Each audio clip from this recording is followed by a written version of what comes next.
अस्सलाम वालेकुम dear viewers. आज हम बात करते हैं एक बहुत ही इम्पोर्टेंट टेस्ट के ऊपर जिसको हम कहते हैं एंटीबायोटिक ससेप्टिबिलिटी टेस्ट और antibiotic sensitivity test. Antibiotic susceptibility और सेंसिटिविटी टेस्ट का डिफिनीशन क्या है, मेथड्स कौन कौन से यूज होते हैं और टेस्ट लगाने का जो प्रोसीजर है ये हम किस तरह लगाते हैं और रिजल्ट इंटरप्रिटेशन के बारे में भी आज हम पढ़ेंगे सीखेंगे। Dear viewers, antibiotic susceptibility test हम किसको कहते हैं? डिफिनीशन में लिखा है कि antibiotic sensitivity test is the laboratory procedure used to determine effectiveness of antibiotics against specific bacterial isolate. जब भी हम लेबोरेटरी के अंदर माइक्रो ऑर्गेनिज्म स्पेशली बैक्टीरिया को ग्रो करते हैं, कल्चर करते हैं। कल्चर जो है एक टेस्ट है जिसके जरिए हम बैक्टीरिया को ग्रो करते हैं। तो जब भी हम बैक्टीरिया को लेबोरेटरी के अंदर ग्रो करते हैं, ग्रो करने के बाद उसके ऊपर हम स्पेसिफिक एंटीबायोटिक्स डाल देते हैं। एंटीबायोटिक्स वो मेडिसिन होते हैं जो बैक्टीरिया को किल करने के लिए यूज होते हैं। तो जब भी हम बैक्टीरिया के ऊपर एंटीबायोटिक्स डालेंगे और 24 घंटे हम उसके ऊपर छोड़ के बाद में देखेंगे कि इन एंटीबायोटिक्स में से कौन सा एंटीबायोटिक ज़्यादा इफेक्टिव है, जो ज़्यादा से ज़्यादा बैक्टीरिया को किल कर रहा है। और वही एंटीबायोटिक जो है ना बाद में डॉक्टर रिकमेंड कराता है पेशेंट के लिए कि आप ये मेडिसिन ले लें, इससे आपकी जो बीमारी है जो जरासीमों की वजह से हुई है वो ठीक हो जाएगी। तो एंटीबायोटिक ससेप्टिबिलिटी टेस्ट वो टेस्ट है जिसमें हम देखते हैं कि कौन सा एंटीबायोटिक ज्यादा इफेक्टिव है बैक्टीरिया को किल करने के लिए। अब ये टेस्ट जो परफॉर्म किया जाता है, इनके जो मेथड्स हैं, दो मेथड्स हैं जिसको हम यूज करते हैं, परफॉर्म करते हैं। एक को हम कहते हैं डिस्क डिफ्यूजन टेक्निक, जिसमें दो मेथड्स आते हैं, Stokes method and Kirby Bauer method, और दूसरा हमारे पास है micro dilution technique. Disc diffusion technique का मतलब ये कि हम क्या करते हैं कि एक जहां पर हमने बैक्टीरिया को ग्रो किया है उस प्लेट के ऊपर हम एंटीबायोटिक डिस्क रखेंगे जिसका साइज 6 to 8 मिलीमीटर होगा। इस बैक्टीरिया के ऊपर जब हम एंटीबायोटिक डिस्क रखेंगे तो इस डिस्क के अंदर जो केमिकल है, जो मेडिसिन है, वो डिफ्यूज कर जाएगी और इसके इर्द गिर्द जो बैक्टीरिया होगी उसको किल करने की कोशिश करेगी। तो डिस्क डिफ्यूजन टेक्निक इसी वजह से कहते हैं कि इसमें हम एंटीबायोटिक से छोटे छोटे डिस्क बनाते हैं जो डिफ्यूज कर सकेगा, जिसके इर्द गिर्द जो बैक्टीरिया होगी वहां पर ये डिफ्यूज करेगा और उस बैक्टीरिया को ये किल करेगा। इसमें दो मेथड्स है, एक स्टोक्स मेथड है और दूसरा किर्बे बायर मेथड है। स्टोक्स मेथड की अगर हम बात करें और किर्बे बायर मेथड की अगर हम बात करें तो इसमें की डिफरेंस क्या है? एक तो ये कि स्टोक्स मेथड जो है ना, एक ही प्लेट इसमें यूज होता है और एक ही प्लेट में एक साइड पे जो है ना वो टेस्ट बैक्टीरिया लगाई जाती है, टेस्टिंग बैक्टीरिया, ठीक है।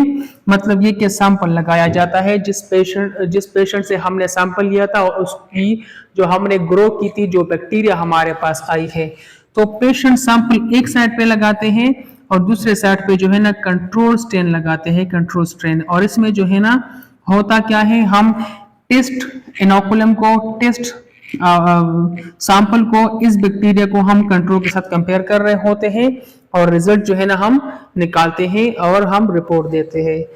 कहने का मतलब ये कि स्टोक्स मेथड में एक ही प्लेट यूज होता है, एक पे जो है ना टेस्टिंग स्ट्रेन लगाया जाता है और दूसरे पे कंट्रोल वो लगाया जाता है। दूसरी बात ये कि इसके लिए जो हम वो इनोकुलम प्रिपरेशन करते हैं तो इसमें क्या यूज होता है, 1% मिक, यहाँ पर हमने लिखा है जो डिस्क डाइल्यूशन जो किर्बे बायर मेथड है इसमें 0.5 मैकफार्लैंड स्टैंडर्ड यूज होता है और इसमें जो है ना 0.1 मैकफार्लैंड स्टैंड यूज होता है, ठीक है, स्टैंडर्ड यूज होता है। तो एक तो ये डिफरेंस है कि इसमें 1% यूज होता है मैकफार्लैंड स्टैंडर्ड और इसमें जो है ना 0.5% मैकफार्लैंड स्टैंड यूज होता है, स्टैंडर्ड। दूसरी बात ये कि किर्बे बायर मेथड में जो है ना टेस्टिंग सैंपल के लिए अलग सा वो प्लेट यूज होता है और कंट्रोल के लिए अलग सा प्लेट यूज होता है। ये इन दोनों में की डिफरेंस है और भी है। मोस्ट कॉमनली जो यूज होता है वो Kirby Bauer method use होता है, तो हमने इसको डिटेल में वहां पर पढ़ना है और इसका प्रोसीजर भी हमने सीखना है। दूसरे साइड पे जो मेथड है जो रेयरली यूज होता है, Kirby Bauer method commonly use होता है, माइक्रो डाइल्यूशन टेक्निक। अब माइक्रो डाइल्यूशन टेक्निक जो हम ये टेस्ट लगाते हैं इसका इंपॉर्टेंस क्या है, इसी के जरिए हम MIC मालूम करते हैं, minimum inhibitory concentration. Minimum inhibitory concentration का मतलब ये कि एक एंटीबायोटिक का वो लोवेस्ट डोज जिससे बैक्टीरिया किल हो रही है। फॉर एग्जाम्पल हमने जो है ना एंटीबायोटिक का डाइल्यूशन प्रिपेयर किया है, लेट्स एज्यूम करते हैं कि हमने 6 डाइल्यूशन वो प्रिपेयर किया है एंटीबायोटिक का। एक में जो है ना 4 माइक्रोग्राम डाला है, दूसरे में जो है ना 6 माइक्रोग्राम डाला है, तीसरे में जो है ना 8 माइक्रोग्राम, चौथे में 10, इसी तरह 12 एंड 14। तो हम देखेंगे कि अगर इन डाइल्यूशन, ये जो डाइल्यूशन हमने प्रिपेयर किया है और इस प्रिपेयर्ड एंटीबायोटिक को अगर हम एक बैक्टीरिया स्ट्रेन के ऊपर डालेंगे तो वो कौन सा लोवेस्ट डोज होगा जिससे वो बैक्टीरिया किल हो जाएगी।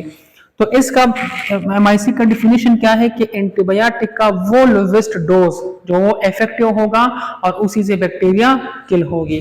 तो इसको मालूम करने के लिए हमने माइक्रो डाइल्यूशन टेक्निक परफॉर्म करना होगा, ये टेस्ट परफॉर्म करना होगा जिसमें हम एंटीबायोटिक की डाइल्यूशन प्रिपेयर करते हैं। अब आ जाते हैं modified Kirby Bauer methods procedure की तरफ आते हैं कि ये टेस्ट जो है ना हम किस तरह लगाते हैं और इसका प्रोसीजर किस तरह होता है, इसको सीखते हैं।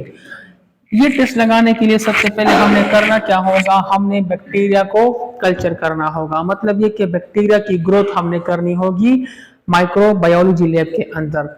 अब सबको पता है कि कल्चर जो है ना हम ब्लड से भी कर सकते हैं, यूरिन से भी कर सकते हैं, स्पूटम से भी कर सकते हैं, पस से भी कर सकते हैं, और भी सैंपल्स होते हैं जिससे हम बैक्टीरिया को ग्रो करते हैं। तो सबसे पहले हमने बैक्टीरिया को ग्रो करना होगा।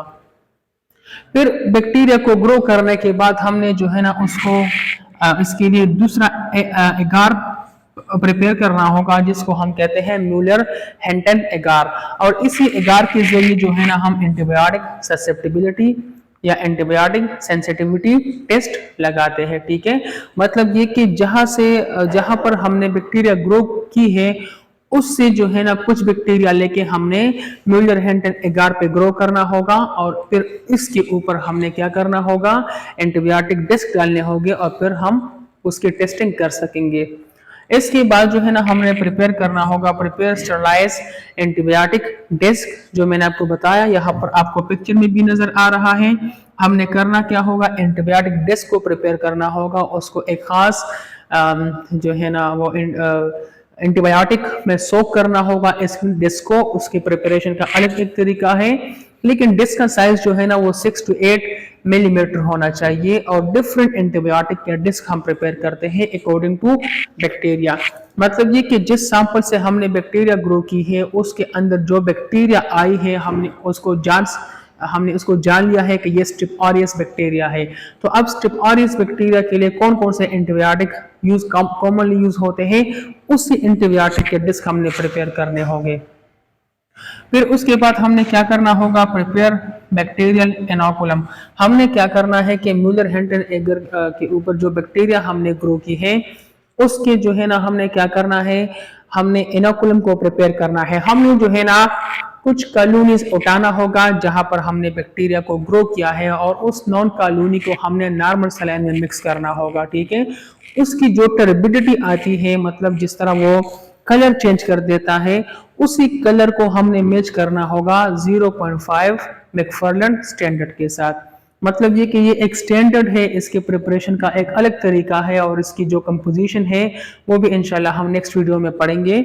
लेकिन मैकफार्लैंड स्टैंडर्ड का मकसद क्या है कि हम जो है ना बैक्टीरिया, जो सैंपल बैक्टीरिया है, जो पेशेंट बैक्टीरिया है, उसकी जो है ना हमने वो कंपैरिजन करना होगा, उसकी हमने जो है ना वो मैचिंग करना होगा मैकफार्लैंड स्टैंडर्ड के साथ, ताकि ऐसा ना हो कि इनोकुलम बहुत ज़्यादा थिक बने या इनोकुलम बहुत ज़्यादा थिन बने। तो एक्चुअल इनोकुलम प्रिपेयर करने के लिए हम क्या करते हैं कि पेशेंट बैक्टीरिया को हम नॉर्मल सलाइन में, कॉलोनीज को नॉर्मल सलाइन में मिक्स कर देते हैं और उसकी टर्बिडिटी को, उसको कलर को हम कंपेयर करते हैं किस चीज के साथ, मैकफार्लैंड स्टैंडर्ड के साथ। अब उसके बाद हमने क्या करना होगा, हमने जो है ना एगर इनोकुलेट करना होगा। एगर प्लेट को मतलब ये कि हमने प्लेट प्रिपेयर करना होगा टेस्ट लगाने के लिए। और उसके बाद जो है ना जब हम प्लेट प्रिपेयर कर लेंगे तो उसके ऊपर हम एंटीबायोटिक डिस्क रखेंगे, जैसा कि यहाँ पर आपको नजर आ रहा है। अब डिस्क रखने के बाद हमने इसको इंक्यूबेट करना होगा 16 to 24 आवर्स बॉडी टेम्परेचर पे 35 to 37 सेल्सियस पे हमने इसको इंक्यूबेट करना होगा इतने आवर्स के लिए। फिर उसके बाद जब टाइम पूरा हो जाएगा तो हम इसकी जोन ऑफ इनहिबिशन को मेजर करेंगे। जोन ऑफ इनहिबिशन का मतलब ये कि अगर ये एंटीबायोटिक है, इसने इसके इर्द गिर्द जो बैक्टीरिया थी, बहुत ज्यादा बैक्टीरिया मतलब काफी जगह वो खाली हुई है, यहाँ पर जो बैक्टीरिया थी वो मर गई है और सबसे ज्यादा इस एंटीबायोटिक की है, तो इसका मतलब ये कि ये एंटीबायोटिक इफेक्टिव है और ये ज्यादातर बैक्टीरिया को किल कर रहा है। तो इसी को जो है ना ट्रीटमेंट पर्पस के लिए यूज किया जा सकता है। जितना ज्यादा जोन ऑफ इनहिबिशन होगा इसको हम बाकायदा जो है ना मेजर करते हैं और उसी बेस पे हम रिकमेंड करवाते हैं कि इन एंटीबायोटिक्स में से सबसे ज्यादा जो जोन ऑफ इनहिबिशन आया है इस एंटीबायोटिक का आया है और ये ज्यादा इफेक्टिव है, इसको यूज करना चाहिए। तो ये था dear viewers antibiotic sensitivity test. अगर आपको ये वीडियो अच्छी लगी है तो इसको लाइक करें, इसको शेयर करें और चैनल को सब्सक्राइब करें। Thank you so much.